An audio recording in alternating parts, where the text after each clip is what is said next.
LA the best fit for Russell? I actually don't think it is. And I look at guys' ages a lot. Like, you want it to line up, their peaks to line up as closely as possible. If you have a young developing core, like I love what they're doing with Zion in New Orleans, they're surrounding him with talent that's around his same age. They got a veteran in Drew Holiday, but around his same age. So these guys can come up together and peak together. I look at DAngelo Russell. He seems like an old vet already. He's 22 years old. He's 22. You know where I like DAngelo Russell? The New York Knicks. And I will tell you why. If the Knicks strike out on all the top free agents, but were to sign a guy like DAngelo Russell for on a reasonable deal, so I know it's not going to be $10 million, but like something a little bit less than max, let's say, 22-year-old to put with R.J. Barrett and Knox, and maybe Dennis Smith Jr. if they think he's a keeper, and all those kind of same-aged guys. What does DAngelo Russell do? He can get his own shot, but he's not going to take it to the hole, right? That's okay. You got other guys on that team who can do that. He's going to distribute. He has excellent court vision, pinpoint passer, and he can shoot it. He's showing increasingly he can shoot it from the outside, and he can get his own shot from the outside. So that is actually would show me signs of health from the Knicks. We're not going to overspend on someone who's not right. We're going to get a guy the same age as our core who can do some things that some of the other guys may not, who's a good fit, who's shown he can handle L.A., or has played in L.A., showed he can handle New York because they just did well in the playoffs, and with the injury, he stepped up. A team like the Knicks, that would say good things about the Knicks and even good things about DAngelo Russell if those two got together. Well, first of all, I disagree with you. But by the way, just a correction, minor correction. He's 23, he turns 24 in February. Let me say this to you about DAngelo Russell, who averaged 21 and 7, shooting 37% from three-point range. He can ball. I like him with the Knicks, but I like him even more with the Lakers. Why? Because LeBron and AD are there. And when you talk about a guy like DAngelo Russell, with his court vision, his ability to play the point guard spot, having now proved that he can hit a perimeter shot. You couple that, Jay, with the fact that who is he succeeding? A guy in Lonzo Ball, the former #2 overall pick, just like DAngelo was, who, by the way, was perfectly content dribbling the ball over half court, handing it to somebody else and going to hide in the corner, which has been my knock against Lonzo. I don't have any issue.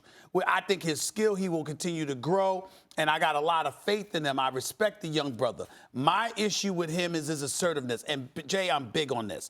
I pay attention to who you're going against. So when I look at Lonzo Ball, I don't just look at somebody that, okay, I need you to shoot more and be more assertive. I think about the fact that you passed up on Jason Tatum to get him. I think about the fact that you passed up on De'Aaron Fox to get him, Lauri Markkanen to get him, Dennis Smith Jr. to get him, Malik Monk to get him, Donovan Mitchell to get him, even though nobody had projected Donovan Mitchell to be I think Lonzo's going to be better than most of those guys. Not Donovan Mitchell, but here's the deal. All I'm saying is when you're that high of a pick, I expect you to step up and handle your business. DAngelo Russell is doing that now. Now, so I'm looking at his ability to pass if he don't shot, but also the ability to spread the floor because he can hit perimeter shots, particularly when he's open. Clearly, the Lakers did not have that last year. Not with Lonzo, not with Rondo as your point guard. And even though LeBron has the ball in his hands a lot of times, if he finds cats, it's usually going to needs to be somebody that can drill a shot. Kuzma can drill a shot. DAngelo Russell can drill a shot. And we know what AD can do on the perimeter or in the post. And LeBron is LeBron. I like DAngelo better in L.A. than with the Knicks. D'Lo is Lonzo Ball 2.0, right? Because he can shoot, he can pass, he can do all that. I think both of you guys are missing a major point with him going to L.A. And I think L.A. is the best fit. The only question I have for L.A. is the maturity off the court. Yes. We've seen things that have happened here in New York, LaGuardia. We've seen things that happened back in the day. That's a different light that you're going to enter as a young man at this stage of your career playing with LeBron and AD and that championship expectation. I will say this. I tried to get you to Brooklyn Nets games multiple times this year, right?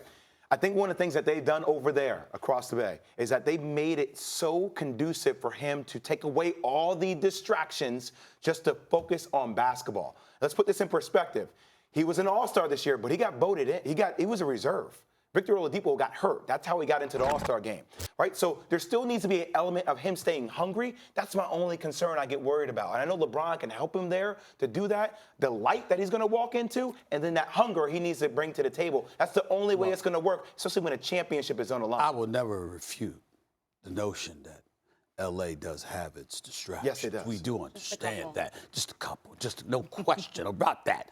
The flip side is when you stink up the joint and you got time on your hands because your seasons end in April and nobody was expecting anything from you during the regular season because y'all weren't that good.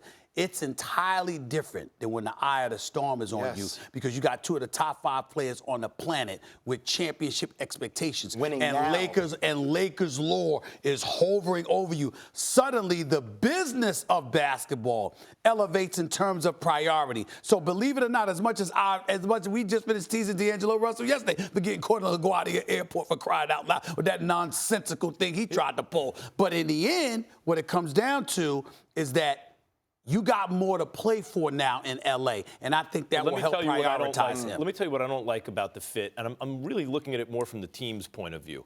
The Lakers have some money. Not enough maybe to get a max contract star, but they got some money.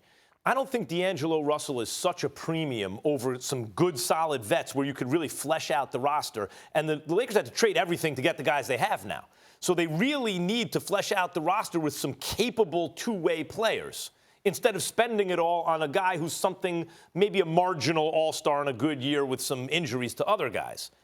But the Knicks are different. The Knicks actually have a bunch of young, good, ascending players. So DAngelo Russell fits in with that group better. And the Knicks have money to spend. It's not like, okay, now we're done with the money. No, that's some of the money. They still have more to spend so that, like what Jerry West used to do, You put together a good team, a good young team, and you wait and bide your time. And when the right free agent presents itself, not an injured KD who may not want to come, but the right free agent in his prime, like the way Kawhi is going to be this year, an MVP, the best player on a championship team in his prime guy shows up, then you say, look at this healthy franchise we're running over here. Yeah, but the problem with and then you sign that guy, and you're over the top. Thanks for watching ESPN on YouTube. For more sports, highlights, and analysis, be sure to download the ESPN app. And for live streaming sports and premium content, subscribe to ESPN Plus right now.